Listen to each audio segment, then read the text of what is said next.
or I don't like you, or I do not trust you. Because you're either doing this to me, you're trying to manipulate me, or you obviously are my enemy because you have a different opinion than me. And that's what it's based on.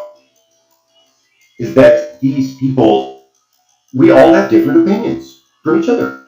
And that is normal. No one is a bad person for having any opinion that they have.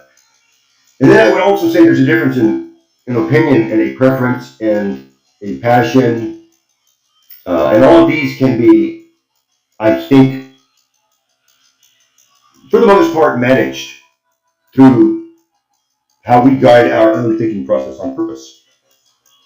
But an opinion, and also a preference, like let's say somebody doesn't like onions but they love Doritos, or they hate cauliflower but they love broccoli, or they love broccoli with peanut butter but they hate bananas with something, blah, blah, blah. Those are some preferences that some people just aren't going to change, but then others might. They might change. Their preferences might change. And I don't think that's a sign that anyone's bad or good. It just means they're normal. They have a preference. Okay, now then, as to how passionate you are about any of that stuff, I guess would be up to you. So let's ponder that and then prepare and plan for the next people's gathering, whatever it is. I ran out of peace. Okay, friends, that's it. That's all the time we have for today. Remember, your focus determines your reality. And also, I want to say this. Midichlorians, just go back and watch the movie if you don't understand it. George Lucas explains it all. Anakin says, I don't understand. What are midichlorians? They're tiny microscopic living creatures that they live inside of every living cell, something like that.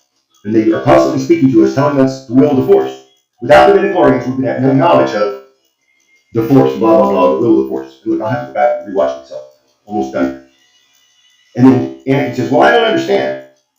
And then Qui-Gon says, when you learn to quiet your mind, you'll hear them speaking to you. Oh, Anakin says, I don't understand. And Qui-Gon says, don't worry, Annie, with time and training, you will. You have to be patient. Blah, blah, blah, all that. So we'll go back and watch the movie Star Wars Episode 1, the Phantom Menace, and all-time epic masterpiece. And may the Force be with us. Yeah, Oscar worthy, in my opinion. And that is a fact. You can take that to the bank. Star Wars Episode 1, the Phantom Menace. So you can't really know that you've been born again.